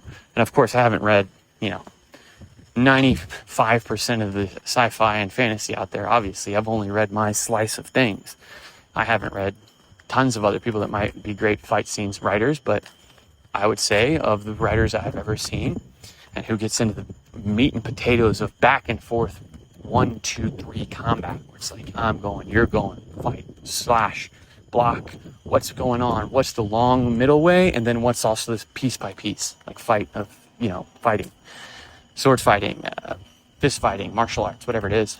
Salvatore's the top of that list. He does some crazy stuff on page with fighting, which is really, really satisfying, and it's something I aspire to do in some of my writing. I don't think I go as hard as him. I'm not trying to be that detailed, but when I have beat by beat fight scenes, Salvatore's someone I'm trying to adhere to what he showed me, right? Okay, so this is the last. I'm at 1 hour and 23, so we're maybe going to approach 2 hours, but let's have fun. This is the author diary. What are we talking about? I'm going through my literary goats in the middle of the night. Let's go. Okay, so we got 8 other books to get to know me. This is the last list of 8. It's 24 in total, so I'm going to go through 24 literary marvels, little gems for you to pick out and read or reread if you've already read them. First one, this Myth of Sisyphus. And I would also add the Rebel to this, as in these are both by Albert Camus, French philosopher, womanizer. I mean, maybe that's unfair, but he got around. He was a player. Like Camus, one of the all-star hottie philosopher guys everybody kind of talks about. Also, just a brilliant writer. He's kind of like Orwell, where he writes very crisp and clear and easy to read sentences. But his philosophy and the emotion that he puts into like his philosophizing, he really puts his heart out there, and he speaks the truth very clearly, very much like Orwell. I guess I've never thought about this before. I think I associate Orwell and Camus together because they're very clear and clean and confident in speaking the truth, which you have to appreciate when it comes to philosophy and when it comes to talking about history. And they're both great fiction writers too that are able to blend in philosophy into fiction. Camus, I've read The Stranger, I've read The Plague, and I think I read The Fall, but I don't remember The Fall, really. Maybe I didn't finish The Fall. I started The Fall and didn't finish it. I'm not sure. But Camus got a great literary lineage of great fiction and great nonfiction. Myth of Sisyphus and The Rebel are both nonfiction. So they're dealing with philosophy, they're dealing with the issue of suicide, they're dealing with the issue of how to live, how to rebel, how to understand what revolution means, what's really going on in the soul of the man, or when we're deciding to overthrow our government, when we're deciding to change the world with blood and with guillotines. And he goes through the French Revolution, the Russian Revolution, the German rise of fascism. He's talking about what went on in the 20th century, what the French Revolution and Saint Just and what rebellion really means spiritually, and what revolution often becomes, because they turn law into the blood and the killing, and yada yada yada. The Rebel's great. I've written a really, really exhaustive. The Rebel essay I've written is probably if I was going to send in something to Oxford or one of the big dogs as far as literary BS, I'd probably send in my Rebel essay. I think I achieved some really important things in that essay and in my Kierkegaard essay. So my Camus and Kierkegaard writing is where I tap into something that's pretty profound, that is undeniable, and I don't really know where it comes from or where it goes, because it's not something I tap into with my fiction necessarily, because it's just not the same mode. But even other philosophers, no one's really ever hit me as hard as Camus has hit me in the myth of Sisyphus and The Rebel, but also what Kierkegaard has done. Kierkegaard, I think Kierkegaard is a stronger force for me than Camus, as far as expression of ideas and writing quality. I actually like Kierkegaard better a little bit, but Camus' fiction is undeniably good. So Myth of Sisyphus, I've already said The Rebel, what it's about. Myth of Sisyphus is about Sisyphus being the profound ultimate figure of, Camus didn't define it this way, but essentially existentialism is you get to choose what your existence means. You get to choose what you're going to do. Your path is what defines you, and how you think about your attitude towards your path, and what you think about what you're doing can change and can reflect and can alter and transform, and you can craft it yourself. That's what existentialism essentially is. I've always been at my heart an existentialist. The myth of Sisyphus is about that being embodied most in Sisyphus, which was a Greek figure, a mortal that is condemned, I believe, by Hades. Maybe it's by Zeus, and he goes to Hades to roll a rock up and down a hill because he's betrayed. He's betrayed the trust of, I think it was Ares, maybe. And then Zeus punishes him. I don't actually remember, but the lore of Sisyphus is that he was a great human, a trickster, and in many ways he's like Prometheus. He echoes some of Prometheus's features in the sense that he was someone who stole fire from the gods and gave it to man. He stole, he was able to, I think he was able to put Ares in chains and trick him into being trapped. He trapped one of the gods. So he's like a trickster that's able to free other people or do the impossible, to trick the god, to overthrow the regime of tyranny. He's a hero to the human, but he's an enemy, an immortal enemy to the god, so that's why they punish him. He goes to essentially purgatory, and he's just rolling a rock up and down a hill. He has to work all day just doing this, and he knows it's just going to be another hill. And through his great mercurial, fantastic writing force, Camus basically gets to the point where he says, Sisyphus is no one to be reviled or forgotten or, ashamed of or sad for. We must imagine Sisyphus happy. We know that this figure is someone who never gives up, is someone who can choose what this means. Every rock, every hill, everything is new, everything is novel, as long as you have your imagination and you can imagine a brighter future. You can imagine what this is doing for you. You can write poetry in your mind. You can create castles in the sky. You can do anything. Existentialism is actually a great freedom if you think about it. You're not abandoned to fate. You are choosing your fate no matter what your circumstance is. Viktor Frankl, this is the ideas that he has, being a survivor from the concentration camps. He is someone that speaks to the same thing, where you can choose how to be in every moment. You don't have to exist in a state of suffering if you are imaginative enough and were able to free yourself enough from your embodied experience, or imagine a new embodied experience and actually step into it in that moment. So existentialism is dealing along these lines, and I think it's one of those things that's just profoundly true. So that's why I've read a lot of existentialists, like Kierkegaard, like Camus. I've read a little bit of Sartre, the old French people, they got all these wacky names. Us Americans can't handle that. Okay, Joseph Campbell, Here with a Thousand Faces. Another seminal book. I've written a lot about Here with a Thousand Faces, Hero's Journey. I wrote a 3-part, kind of mega essay. It's kind of a mini novel on the Hero with a Thousand Faces specifically, and the things that I learned from that, connected Jungian psychology, good and evil, consciousness, unconsciousness, emotions, compassion, sympathy, empathy, these things. This is what stories are about. So Here are the Thousand Faces. There's not a lot I can say about it other than it's the ultimate book to understand mythology, comparative mythology, what the connections and common structures are in storytelling. Here with a Thousand Faces is huge download for anyone that's interested in storytelling. George Lucas, Spielberg, Pixar, all these people using Hero's Journey. Moby Dick, Dune, Star Wars, it's all there. It's all heroes. So Hero's Journey is something you kind of know already because you're a human being and it's in the collective unconscious at this point, but it's also something that's very important to study. And Here with a Thousand Faces, all of Joseph Campbell's writing and his talks, you can watch a lot of his stuff on YouTube. It's really great. Easy to read, fun to read, fantastic writer. I've always appreciated him, and he's been a mentor to me in many ways, much like Carl Jung. When you read Carl Jung's writing, it almost feels, because they have the professor quality, right? It almost feels like they're like a mentor. They're like a grandpa in the room with you, kind of gently explaining the world to you in ways that are profoundly awe-inspiring and wonderful and beautiful. That's the thing about Jung and Joseph Campbell as writers, is they make things awe-inspiring.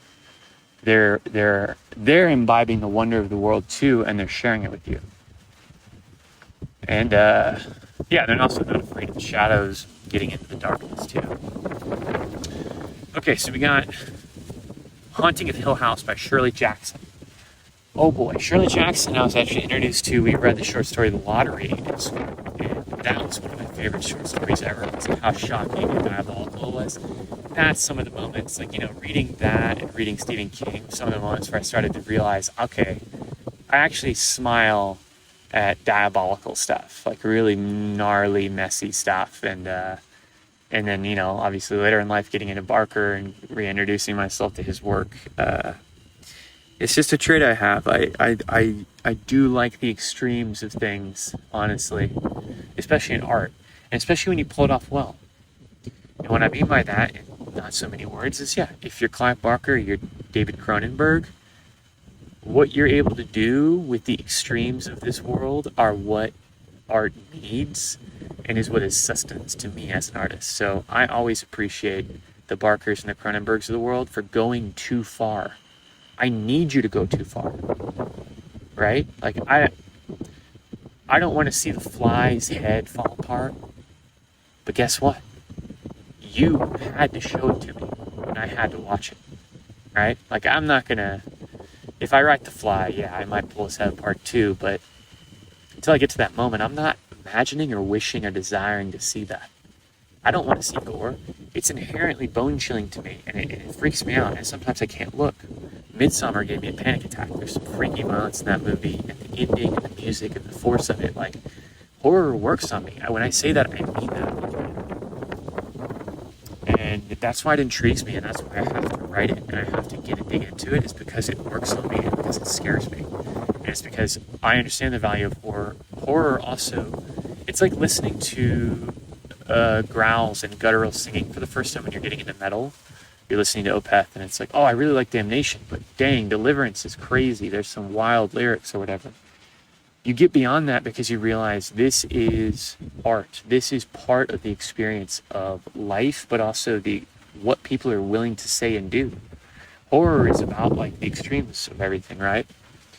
And it's also about like the human condition, and like it allows you to exercise and alleviate things that you can't otherwise, except for in that darkness, in that vicarious darkness, either as the viewer or as the creator. If you're writing novels or you're making horror films, you're exercising parts of yourself and your shadow into that experience that is going to be beneficial to you and the audience too. And the audience will resonate with it because it's coming from that empathic place where you're shuffling off coils of your being into the art. That's what it's all about, right? So I just went on a long rant. This is related to Shirley Jackson because The Lottery made me smile and I realized, okay, I'm a sicko. But this is a great story. The Lottery is fantastic. And it also inspired a very lively discussion in class. I remember that was a memorable day. We were all kind of going ham on the different ideas. It's really bone-chilling. The Lottery I won't actually spoil. You should just go read The Lottery. I don't want to say anything about it. But The Haunting of Hill House I also necessarily won't spoil, but The Haunting of Hill House is a lot like, actually I should associate this with Metamorphosis by Kafka. A book that is doing a lot. They're like bottle episodes, right? Like, what is a bottle episode? It means it's an episode of a TV show, but they don't have a lot of money for that episode or that budget for that day or whatever. And then they have to shoot an entire episode and have an entire plot, all the character interactions, everything happen in one room because it's like 12 Angry Men is a bottle episode, basically. And Haunting of Hill House and Metamorphosis are both that same in the sense that it's taking place mostly in the house. The character is, and then Haunting of Hill House, it's obviously in the house. It's a haunted house story. But there's actually not a lot that like happens in the story. But the psychological journey you go on with the character as she's thinking about everything, as she's second guessing, as she's figuring out how to live in this environment. And spooky things are happening. Because spooky things do happen. But it's a psychological fun house. And you actually start to lose it with the character because of how disturbed and how expertly written. Shirley Jackson prose is god tier. She's incredible. And I guess I don't have a lot of female writers on my list. It's only her and Mary Shelley, which are two titans. But I definitely appreciate Shirley Jackson. She's another person that showed me like the next level with prose. Unforgettable stories, Haunting Hill House. And another one where people kind of underwhelmed by it, in my experience. People kind of like, oh, I don't know, I was kind of expecting more. I kind of like the movies better. Like this one, house. Haunting Hill House, the Netflix show, absolute masterpiece. One of my favorite shows ever. And yeah, you could say in some ways the narratives are deeper. Like there's more things going on in that series. It's a whole show, so it's not even comparable to the book, really. But it does take the book's themes and expand them out. It's really well done. Nell, like the whole story of Hill House is really, really profoundly disturbing and really, really well shot. Really cinematic show. And Hill House is another one that just like freaked me out. It's like that show and True Detective really shows that freaked me out, and I just love because of how much they're like really, really intense. But Haunting Hill House is great. I don't know what else to say about it. Shirley Jackson's fantastic. Okay, so Stephen King, this is another Stephen King book. I don't think I have any other author that's on here twice. So that's something to be said. So Salem's Lot. So Running Man's not like Salem's Lot. Running Man is an action thriller. That's about a dystopian future. It's somewhat sci-fi, but it's grounded in more, modern tech. Running Man. There's a movie out. Running Man is the biggest inspiration, I would say, also for Swarm. Was the first book I had in mind. It's like that, I want to do something like that. So Running Man was hugely inspirational because it's just Stephen King writing the heck out of a different type of story than he's used to. It's action thriller. It's a dystopian game show where you have to run away from assassins across the world. So, whoa, think about what you can do with that type of story. And Stephen King does it. He goes crazy.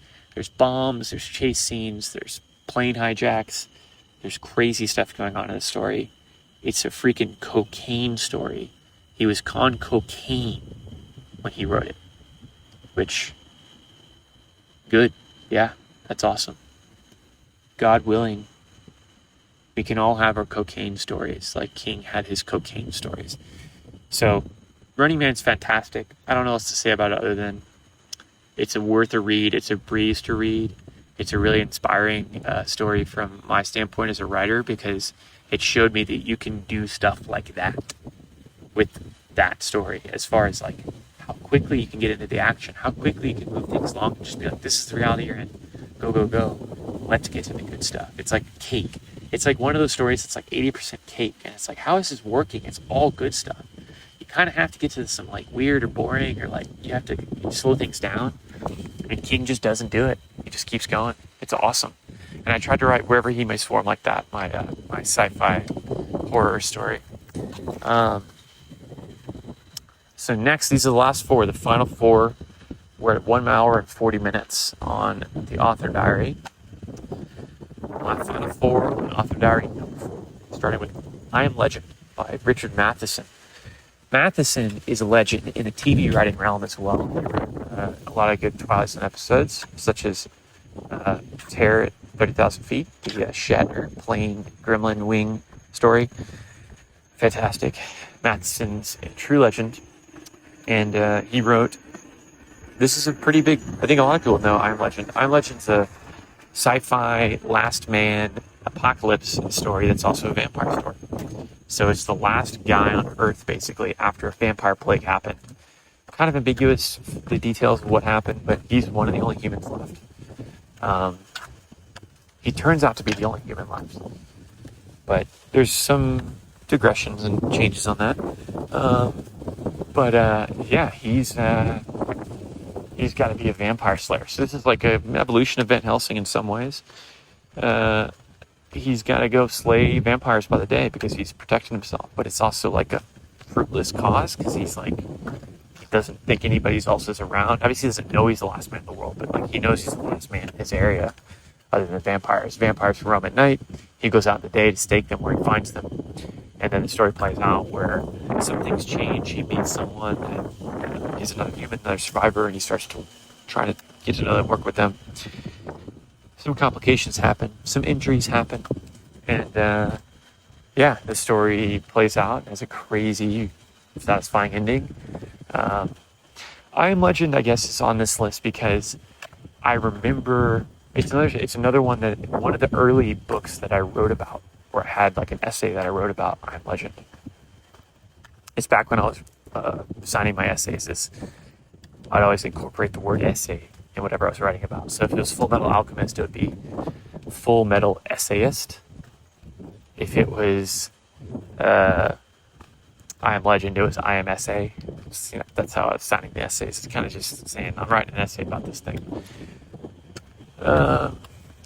So I Am Legend's good. I don't know what else to say about it other than it's a really good vampire story.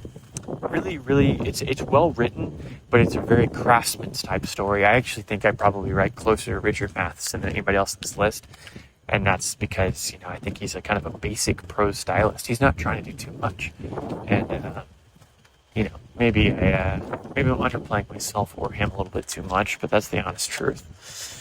Okay, The Exorcist.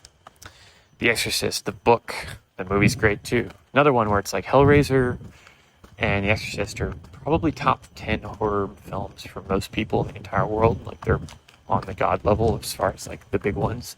Next to The Thing, next to Alien, next to Chainsaw Massacre, next to Halloween. These are all the basic classics, right? The Exorcist is up there, and the book is fantastic. William Peter Blatty is the novelist, and he wrote this as a Catholic. He is a true Catholic, and he's writing The Exorcist from the standpoint of, yeah, I believe in all this stuff. I think this is real. This is the battle. This is the battle of heaven and hell. It's happening through human souls. How? Through situations like this. Little girl gets possessed by the devil. Priest has to come, exorcise the demon out of the girl. All these crazy things are happening. We don't know what's going on. It's 1970s. Science, what? Spirituality, exorcism. Is any of this real? What's going on? It's like the modern world meeting the ancient foe, and really scary, really terrifying, really gripping, and there's really good character writing with the detective character. It's just, The Exorcist is almost like a miracle how good of a story it is, because it's combining this religious terror story, it's combining it with a hero's journey priest story, with the detective story inside that, with another hero priest, like overarching Obi-Wan journey of like Father Karras, like the OG, or no, Karras is our hero, like the one that's like the guy that's like a boxer, you know, he's the one that goes in first, and then Father, I don't know his name, but the Exorcist, the guy we're talking about, the Exorcist, he's the one that's on the overarching journey, because we see him unearth and see the Beelzebub, or the Pazuzu demon figure in the desert in the opening cold open. So anyways, yeah, The Exorcist is incredible. It's an incredible story. It's an incredibly well-written novel. And obviously it's a great movie. People mostly know the movie, but it is based on a novel.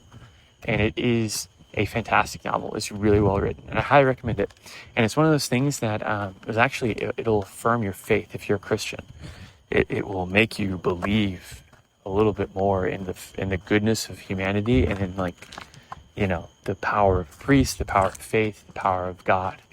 It's written by a Catholic because, you know, he believes in this stuff, and it's as visceral and powerful as it is because, you know, this is how the devil and the demons operate. Okay, so the last two, Ender's Game and Blind Sight. So Ender's Game is a great book. Another one that I did not read in school. For school, I actually read it outside of school, but I did read it in high school. Anyways, great sci-fi book, great for kids, great teacher for empathy and teamwork. I remember reading Ender's Game and feeling like I was a stronger, like, basketball team player, and being like, I understand more. I wish I got to step into that more, like the leadership of being the leader that listens, being the leader that, like, affirms each person and has a connection and, like, a way to, like, bring everyone together. To, like, I had that understanding, and, like, Ender's Game was something that affirmed it in me. It's like, that is the way to do it. That's the way that makes sense. You have to listen to people. Everyone should have autonomy to play out their own role and to figure out things on their own, because as they become stronger, the whole group becomes stronger, then they can teach other people. Because, like, that's Ender's great gift, is he understands the talent of someone like Bean and Petra, and he's like, I know I can trust you with this thing. Let me oversee the grand orchestra, but you need to play your section to perfection. That's the concept of tunes and, like, the autonomy and, like, what goes on in the teamwork stuff in this book. That's why it's good reading for kids in school, because it's about empathy and it's about teamwork. And then there's the war and the combat and the crazy stuff that happens in the actual story of the sci-fi world. And then also the political forum stuff with Valentine and Peter. Ender's Game is a perfect book. Like, Ender's Game is really well written. Orson Scott Card's one of the greats. I've read some of his other stuff as well. I've read his short stories. I read all of his Ender's Game books, basically, and the Shadow books too, the Bean books. I love Orson Scott Card. He's one of my favorites. And yeah, Ender's Game's got to be on this list. One of my favorites, and another one that I remember reading with a lot of people and talking about it. So the last one's Blind Sight by Peter Watts. So I actually just read a Peter Watts book, the second Peter Watts book, which I didn't like as much as nearly as much as Blind Sight, but I read Starfish recently. But Blind Sight's the OG. Blind Sight I read in college. I checked it out at the library. And Blind Sight's like, it's sci-fi, wonder, at the edge of the universe. What is this? This is an alien force. What's going on? Something happened on Earth that made us go out. It's like 2001 Space Odyssey setup, where it's like something happens on Earth that makes us go out into the dark and seek out this boundary of this beacon. And then we find out that it's actually this entity that's, like, kind of living, but also like a parasite. And then it attaches to the ship, and they have to figure out how to get out of this. It becomes a nightmare scenario.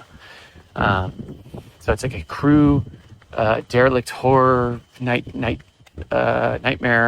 spaceship story that also has insane philosophical lore in it. Peter Watts is a genius, and he's a hard sci-fi. So he's not just hard sci-fi, he's doing crazy, like, anthropology, sociology, crew dynamics stuff. All of this stuff is about, like, crew dynamics and being in the pressure cooker of, like, a spaceship together, like a submarine, essentially. Okay, what's going to go on with those teams that have to stay efficient and figure things out? oh, they're going to start going crazy. They're going to start attacking each other. They're going to start like losing it. And then the kicker of Blind Sight is the captain of the ship. Not to spoil too much, but if this will get you to read it, you should know.